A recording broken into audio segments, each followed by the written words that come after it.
My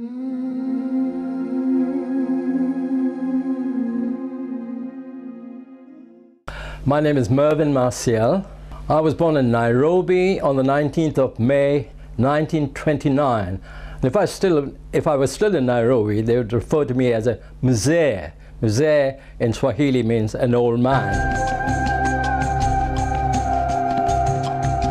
My father was taken straight by the Secretariat in Nairobi, which is the headquarters actually, as a stenographer. And I understand that he was so good at his job that he was later moved to the Governor's Conference Secretariat. We had our own house, which my dad and mum had built, a very palatial house. And it was on what was then called Fort Hall Road in Nairobi. Our next door neighbor was another Goan, Mr. Elder Cruz, the father of a well-known Nairobi ENT specialist, who also was my classmate at one time.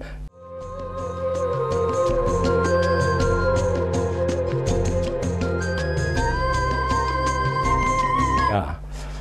It was quite a shock. My dad had come down on his vacation and was going back to East Africa, and we said to him, "Why are you taking our younger brother? Two of us are here, he's our brother, why don't you leave him with us?" And it turned out to be really a great move. He did agree to leave Wilfred with us.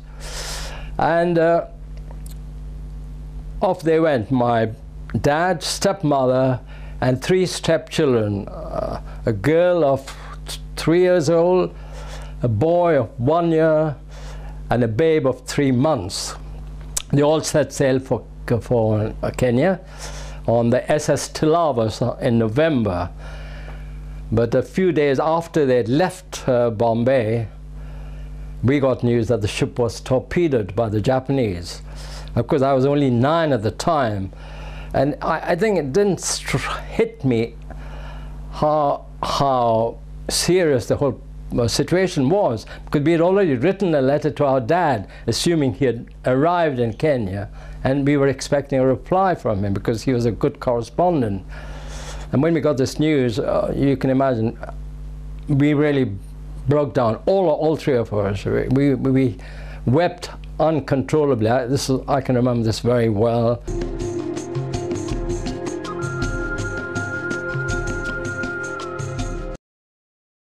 Appointment started from the day you landed. You became an official of the Kenya government from that date. The day-to-day work was very routine. They had things like an inward register of correspondence. All inward correspondence was recorded, and all outward correspondence similarly recorded. So you had to keep a note of everything, and a note on which file that particular correspondence was, because in case the district commissioner wanted it, you went straight to the inward register and knew exactly where to find things. So you had to be accurate in your filing, and that's something I learned, you know, because the first sort of thing I learned. Then they put me on to the voters' roll. I think the new voters' roll was being compiled. Your colleagues, were they mostly Goans? My colleagues were Goans, yes. Mr. Figueira, I remember very well. He was the cashier. Can't remember the other gentleman. There were two other Goans. So there would have been Goans at various levels? Oh, absolutely. The Secretariat was entirely Goan, all Goan. What is the highest level a Goan would have risen? In those days, the highest level was a special grade clerk. And to get to that, you could have spent hundreds of years, literally, because it all went by seniority, not on merit. You know, however good you were, it didn't matter. You just had to plod along, and wait till the next man died or retired. And tell me why there were so many Goan clerks? Why? I think, I think partly because we were English, efficient, reliable, honest, and easy to get on with. You know, we had none of the hang-ups like, you know, food and drink, mixing about, dancing and all that sort of. We were social animals, you know.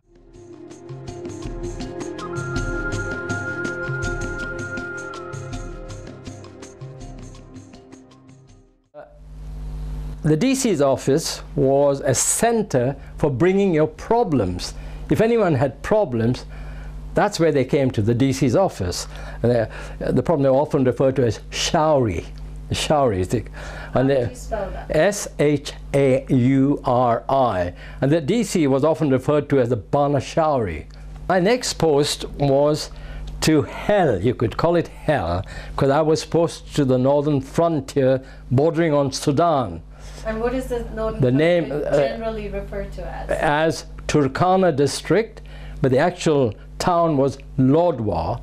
Lodwar was the town where Jomo Kenyatta was restricted to, and he described Lodwar as a hell on earth, a place where you sweat from morning to night. If you're not sweating, you're covered in dust. And this is the literal truth. The temperatures there were about 110 degrees in the shade, blazing hot. I've got photographs to show you of the houses we were allocated, and the tribes were the Turkana. Absolutely primitive, walked into your office starkest, naked, completely naked. That's how they were.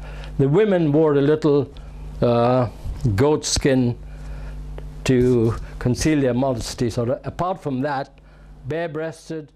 And when I first went to Lodwar, very often water used to be brought on camels in what they call baramels. I don't know if you know, the huge steel contraptions. And later on, we had a piped water supply, you know, but no indoor sanitation, just one tap. That was when I say we, meaning the Europeans and the Goans. The Africans, poor people, had to scratch the earth to find water. They didn't have any water.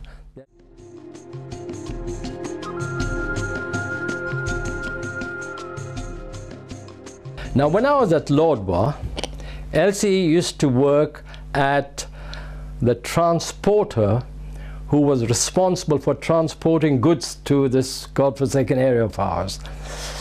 And we were friends because when I used to come down from Lodwar, I used to stay with her parents because her father was also working in the civil service. I stay with them.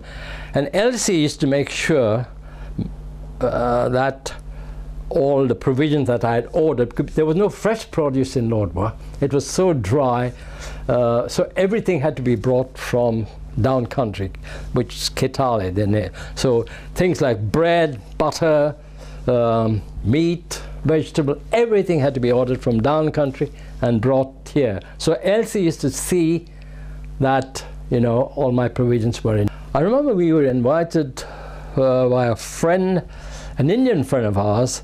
I think it was this, if I remember rightly, he was the station master at Kitale.